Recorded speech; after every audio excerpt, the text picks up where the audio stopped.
Les mots peuvent être des fenêtres ou des murs. Fin de citation. C'est une citation là de Marshall Rosenberg. Vous vous êtes déjà demandé pourquoi une simple phrase peut déclencher un conflit alors qu'elle semblait au départ inoffensive dans votre tête. La PNL d'ailleurs nous rappelle un principe fondamental. Ce n'est pas ce qui est dit qui est le plus important, mais comment l'autre le reçoit. Et ce n'est pas tout. Les neurosciences également nous diront que la dopamine, la sérotonine ou encore l'adrénaline peuvent jouer un rôle crucial dans la manière dont on perçoit, dans la manière dont on va réagir et dans la manière dont on communique. Ces neurotransmetteurs vont influencer nos émotions, vont influencer également notre mémoire, notre capacité même à nous connecter et même quelquefois notre ton de voix. Vous avez déjà peut-être quelquefois dit quelque chose et que vous avez aussitôt regretté. Ou encore vous avez senti que quelqu'un ne vous comprend jamais malgré l'ensemble de vos efforts. Aujourd'hui, vous êtes à la bonne place pour parler de ces éléments-là. Chers Café Hackers, bienvenue encore une fois dans ce tout épisode où nous allons aborder la compétence qui peut littéralement changer votre vie. Il s'agit donc de la communication consciente. Je vais donc te montrer sans détour comment communiquer avec conscience, se connecter avec authenticité et éviter que chaque discussion ne tourne au chaos. Avec la PNL et les neurosciences, on va éviter les malentendus, on va créer des connexions profondes et arrêter de transformer chaque discussion en combat de gladiateurs. Mais avant, je vous invite à ce que nous regardions ensemble pourquoi la communication consciente est-elle importante dans notre relation avec l'autre. Sachez d'ailleurs que cette communication consciente-là va reposer sur 3 piliers. Le premier élément, c'est l'intention. L'intention en arrière de mon exercice de communication. Avant de parler, demandez-vous pourquoi est-ce que je dis ça. Est-ce pour m'exprimer? Est-ce pour avoir raison? Est-ce pour manipuler ou créer un lien avec une personne? Le deuxième pilier, c'est l'écoute active. On dit habituellement que entendre c'est bon, mais comprendre c'est encore mieux. L'écoute active ici, c'est capter l'émotion derrière les mots de l'autre personne. Et le troisième pilier, c'est l'empathie. Vous aimez pas certainement qu'on vous coupe la parole. Les autres également sont comme ça. L'empathie, donc, ça va consister à se connecter sans se perdre dans les émotions de l'autre. D'ailleurs, 3 exemples concrets pour traduire ces 3 éléments-là que je vais vous présenter maintenant. Pour ce qui concerne l'intention. Avant une conversation importante, je vous inviterai par exemple à fermer les yeux, à inspirer, expirer profondément pour détendre les tensions dans l'ensemble de votre corps. Demandez-vous quelle est mon intention positive ici et prends le temps de visualiser la scène se dérouler avec bienveillance. Ce simple ancrage va changer l'énergie en toi. Il va libérer de la dopamine, ce qui va faciliter ton ouverture, ta motivation et également booster ton niveau de confiance. Un autre exemple au boulot, un collègue critique ton travail et tu peux utiliser des mots comme tel en disant « toi tu ferais mieux » ou encore utiliser d'autres mots. « Merci pour ton retour. Quel aspect par exemple pourrais-je améliorer ?» Encore dans un autre cadre, dans le couple, votre partenaire vous reproche par exemple un oubli de ne l'avoir pas appelé et tout de suite tu lui réponds avec ces mots-là. Tu fais toujours une montagne de tout. Tu exagères. Alors que, en utilisant d'autres mots, tu pourrais également dire que je comprends que ça t'est frustré, que je n'étais pas appelé. Mais comment on peut s'organiser autrement pour ne pas que cela se répète à l'avenir? Vous voyez, dans le choix de tes mots, imagine les conflits que tu viens de désamorcer. La moralité, bien entendu, c'est que les mots peuvent être des couteaux ou encore des ponts. À vous alors, selon la situation, de choisir l'arsenal adéquat. Face à ces situations d'ailleurs de communication, la PNL va nous offrir des outils fabuleux pour réussir sa communication et en même temps demeurer authentique. Partant d'ailleurs du postulat que 93% de la communication est non verbale, ce que vous dites compte moins que comment vous le dites. La PNL d'ailleurs nous enseigne que 3 composantes essentielles caractérisent notre langage et c'est l'arrimage adéquat entre ces 3 types de langage-là qui va vous permettre d'établir le rapport avec l'autre, d'établir un lien qualitatif et être en communion avec lui afin de pouvoir te connecter à lui. Ces 3 composantes essentielles-là selon la PNL, le premier élément, le langage verbal, les mots que nous utilisons. Et ces mots-là vont certainement être importants, mais ils vont juste représenter une partie. Parce que la PNL nous dit que l'importance ou la qualité de ton message va dépendre à 7% du langage verbal. Le deuxième élément, c'est le langage non verbal, le paraverbal. Ce que nous disons par exemple à travers le ton, l'intonation, le rythme. La qualité de notre message va dépendre à 38% du langage paraverbal. La manière dont vous le dites qui va transmettre l'émotion et l'intention.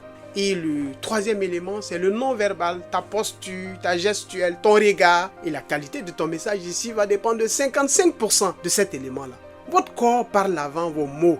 Et il peut souvent, par exemple, trahir vos émotions, vos intentions, et même révéler souvent certaines contradictions entre ce que vous dites et votre non-verbal. Plusieurs techniques PNL vont d'ailleurs vous aider à développer ces aspects de la communication afin donc de pouvoir avoir des communications impactantes et conscientes. La première technique, c'est le mirroring ou encore l'effet caméléon. Les meilleurs communicants imitent subtilement les comportements de leurs interlocuteurs. Ici, on ne dit pas en fait de copier l'autre, mais comment tu peux créer un sentiment de sécurité neurologique avec ton interlocuteur. Exemple, si la personne dit souvent « je vois ce que tu veux dire », utilisez par exemple une phrase visuelle. Regardons ensemble les solutions. La personne a utilisé ici un langage sensoriel qui est visuel. À ton tour également, d'entrer dans le même type de dialecte avec cette personne. Le résultat ici, c'est que le cerveau de l'autre personne dit tout de suite là que cette personne me ressemble. Je peux par exemple lui faire confiance. Et là, encore, les neurotransmetteurs entrent en jeu. Le mirroring, en réalité, va activer ce que nous appelons en neurosciences les neurones miroirs, créant ainsi l'empathie et également une certaine connexion entre toi et ton interlocuteur. À titre d'exemple, une posture ouverte avec une voix plus calme va engendrer la sécrétion de sérotonine chez l'autre. Par contre, une critique mal formulée, boum, l'adrénaline plus le cortisol. Et c'est sûr que là, on a une tension garantie. Et pourquoi ça marche le mirroring? Parce que notre cerveau libère de la dopamine quand il se sent reconnu. La personne qui se connecte à toi va tout de suite voir son reflet en toi. Il va voir qu'il est en phase avec toi. Voilà pourquoi le mirroring est essentiel pour avoir une communication impactante. La deuxième technique ici que je vais vous amener à voir avec moi, c'est le calibrage et la synchronisation. Avant de parler, avant d'engager une communication, prenez le temps d'observer. Observez la posture de l'autre personne. Observez son rythme de parole. Observez également le ton de voix. Observez par exemple ses micro-expressions. Et synchronisez-vous à cette personne. Par exemple, si cette personne a un ton de voix calme, à quoi ça sert d'avoir un ton de voix qui est élevé? Il est clair qu'en allant dans ce sens-là, vous allez être en choc avec cette personne. Par contre, si cette personne a une voix qui est calme, cette personne est posée, il est clair que cette personne va voir son reflet en toi. Ajustez légèrement ta posture. Harmonise également ton rythme de voix pour t'ajuster à cette personne. Utilise par exemple des mots proches du langage sensoriel de l'autre. L'autre peut être visuel, je vois ce que tu veux dire. Elle peut être auditif, je comprends ce que tu dis.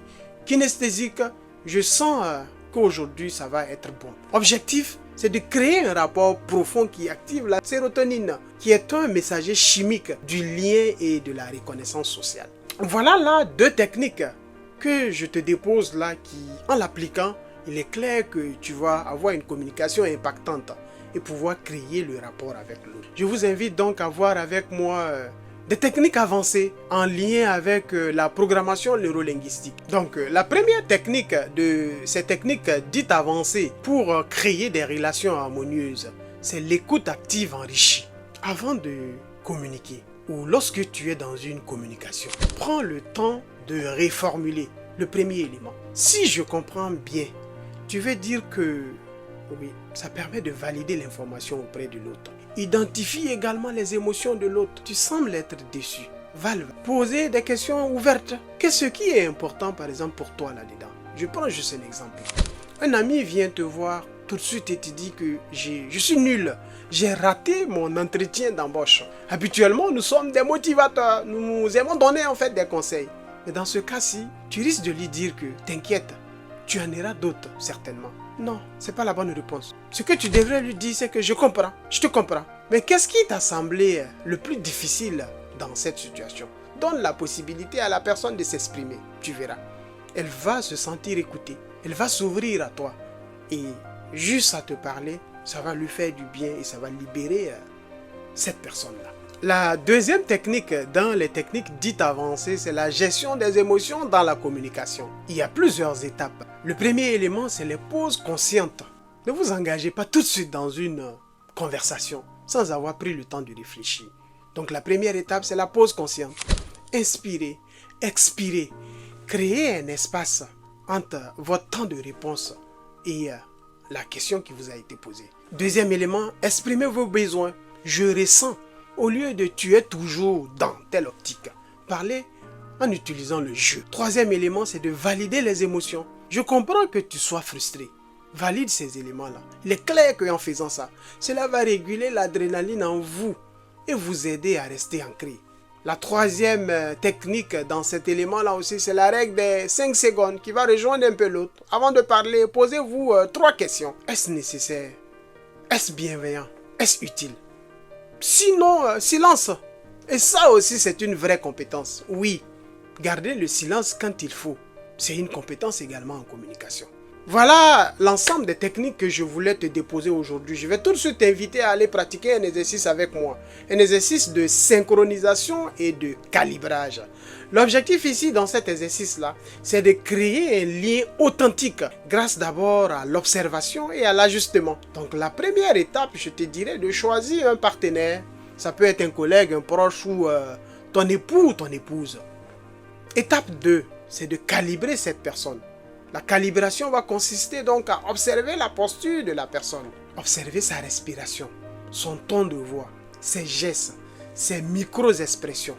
L'étape 3, c'est de vous synchroniser subtilement, sans faire bien entendu du copier-coller. Ajustez votre posture, parlez à son rythme. Utilisez un vocabulaire qui résonne avec le sien. La quatrième étape, c'est tester le rapport. Faites un petit changement dans votre posture ou ton, après avoir fait la synchronisation avec l'autre personne. S'il vous suit, c'est que le lien est établi. Parce que vous avez bien synchronisé au départ et la personne a embarqué avec vous dans cet exercice de communication. Voilà là des exercices ou des éléments qui peuvent te permettre de pouvoir impacter dans tes communications, d'avoir une communication consciente et également d'être un communicateur conscient.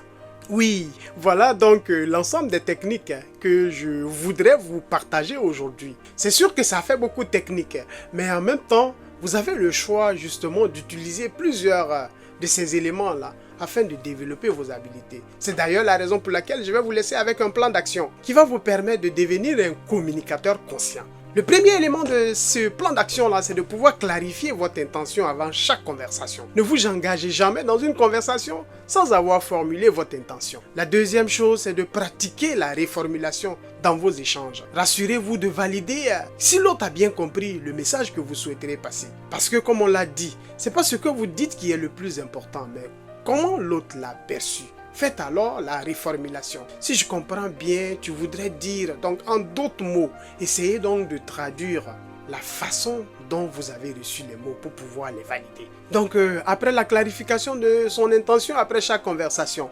après avoir pratiqué la reformulation dans vos échanges, prenez également le temps après chaque conversation, après chaque échange, de vous poser ces questions-là. Ai-je été à l'écoute ?